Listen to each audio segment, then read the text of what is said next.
Brother, I believe I was just killed by a two-headed cow piloting a mech. What mod was that? No mod, that's just a glitch. According to the Fallout Wiki, if you visit the Brotherhood of Steel before Diamond City but after talking to Hancock the first time in Good Neighbor while carrying an amount of bottle caps in your inventory between 688 and 1074 while using a character with a name that begins with the letter G, there's a small chance that a stray Brahmin model may load incorrectly and become fused with the upper part of Liberty Prime and begin roaming the wasteland to take vengeance on any world that would allow such an abomination to exist. They recommend loading a previous save. Oh, hello, video gamers. I'm Hsu, that's my brother Chan. We are video game designers, and today we're looking at the apocalyptic nuclear wasteland of Fallout 4, now that it's making such a huge comeback. I don't think it ever really went away, brother. Thanks to mods, Bethesda's games have extraordinary longevity, and in any case, Fallout 4 only came out in 2015. No, not the game, brother. Actual apocalyptic nuclear wastelands. Have you been paying attention to the news at all? Things are nuts outside. I'm looking for survival tips. Out of curiosity, what other avenues of information did you exhaust before landing on the video game option, brother?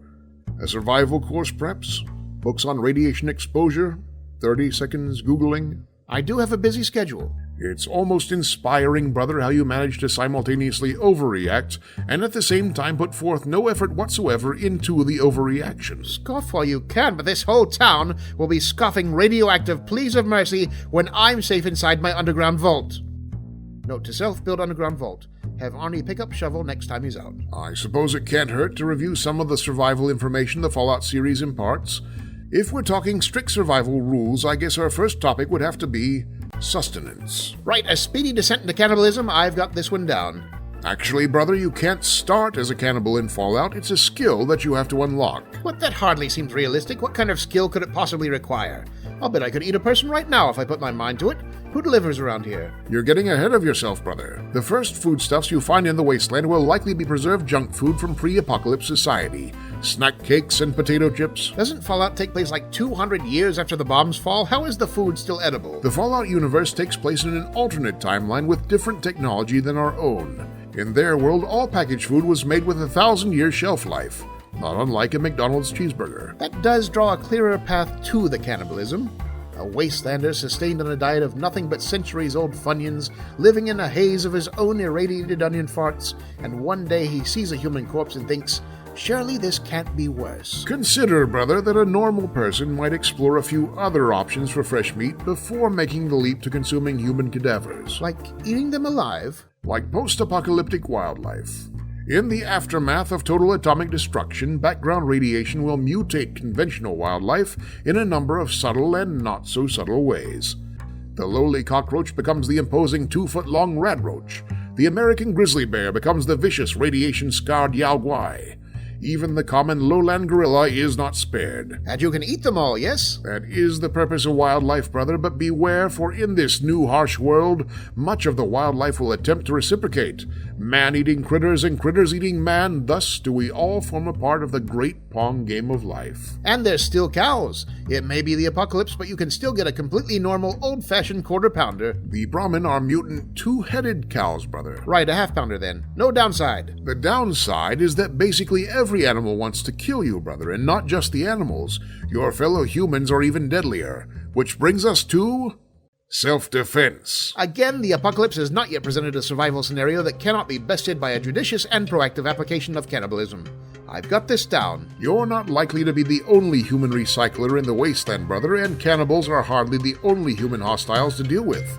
Remember that the inhospitable roads of the wasteland are infested with scavengers, mercenaries, and raiders galore. Are they grain-fed? It'll make a difference. Every bombed-out school building, every derelict coffee shop, a potential hideout for these indiscriminate killers. Well, hang on, that doesn't work though, does it? What do you mean? I mean, look at the relative scale, brother. The Commonwealth's biggest city has, 34 people in it, whereas every one of the hundreds of raider groups has around 5 to 8 members. Factor in all known settlements, and you still have a ratio of somewhere around 4 to 6 raiders for every normal wastelander. If every raider group killed just one wastelander per month, the Commonwealth would be entirely depopulated within a year. So you're saying the raider business model is unsustainable? I'm saying they're not really raiders. They can't be given the available resources. At best, they're raider hobbyists, but they'd still need day jobs to survive. Sure, they attack you when you trespass, but how often do you see them actually raiding? versus just hanging out in their apocalypse chic clubhouses. What the Commonwealth is infested with, brother, are extremely dedicated cosplayers and S&M enthusiasts. Is that really a survival problem? No, I'm sure they taste the same. The lack of activity probably makes them less gamey, if anything. I hope you're not just planning to use the impending nuclear apocalypse as a means to satisfy latent cannibal-curious tendencies, brother. Nonsense! After all, the wasteland is also full of human-like enemies that you can't eat. The super mutants, for instance. Not just regular mutants, these are the best mutants of them all, created from unwitting human test subjects using the forced evolutionary virus. Super mutants are bigger, dumber, and considerably greener than even the biggest, dumbest, greenest people. Unfortunately, their all-meat diet makes their meat entirely too iron-rich for casual consumption, and their gym-sock-like odor means that they would pair poorly with even the stoutest red wine. If you are forced to it, however, consider using them in a heavily seasoned curry or ground into taco filling. I don't believe I will do that. And then there are the ghouls, poor, unfortunate humans twisted and desiccated by excessive radiation exposure, yet also made functionally immortal, many of them being over a century old. And I know what you're thinking. I'm almost certain you do not. You're thinking jerky. Well, I'm sorry to rain on that parade, but texture is only half the battle. The dry, stringy nature of the meat, which one might reasonably assume an expedient in the process, actually acts as a natural block to absorption of external seasoning, meaning that the meat is likely to simply spoil in the brining solution before it can draw in enough flavoring to be palatable. Coupled with ghoul meat's natural Roquefort aroma, I rate these poor, unfortunate individuals a meal of last resort. Why would you rate them at all? Survival, brother. If we balked at every bit of unpleasantness that was required of us to advance as a species, where would we be now? Think how many lives had to be sacrificed in the fight for American independence, and consider how many people Charles Babbage had to eat to invent the programmable computer. I don't think he did. Rebuilding society. Remember, it's only the post-apocalypse until we get the toilets flushing again. Fallout 4 is the first game in the series to really give the player a hands-on role in making a go of civilization with its extremely full-featured settlement building options. With some scavenged materials and a little elbow grease, you'll find that your settlements can compare very favorably with the progress the rest of humanity has made in the nuclear wasteland. In fact, you'll find that your settlements compare extremely favorably with the rest of humanity's progress, because it turns out that the rest of humanity absolutely sucks at rebuilding society. Yikes! It's been 200 years since the bombs fell. Do you know where America was 200 years after it was founded? 1976, that's where. In that time, we'd gone from mostly wilderness to inventing the automobile, the airplane, the city of Las Vegas, and Kolchak the Night Stalker. Meanwhile, in the post-apocalyptic Commonwealth, lifetime wastelanders haven't even gotten around to sweeping out a hunk of plaster that fell on their wooden floors 2 centuries ago.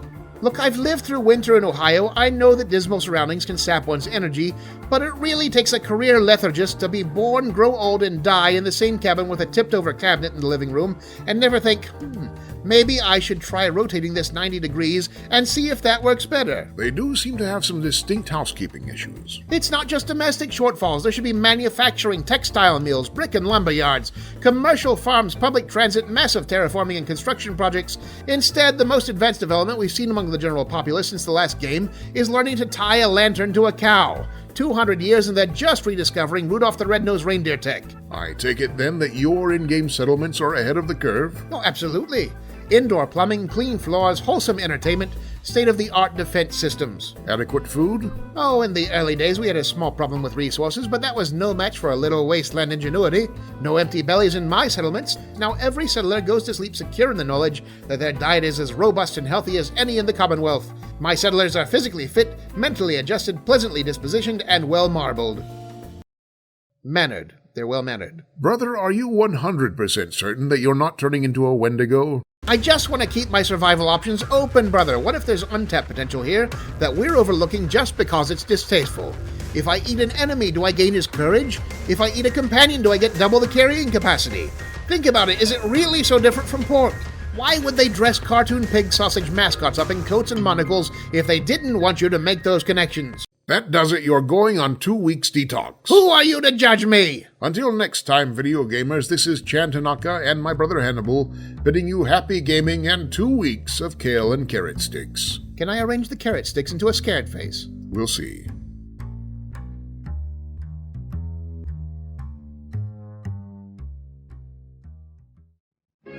Hello, video gamers! I'm Hsu Tanaka, that's my brother Chan, and now you can help us make new comics and animations. Brother, is this wise? The last time we outsourced our art chores to random street people, we received very negative feedback. And one fan letter from a Mr. Robert Liefeld. We don't want their artwork, brother. We want their money. Contribute to our Patreon account, where you'll find access to an absolute embarrassment of backer-exclusive rewards. Click the link below and help bring more of us to a screen near you.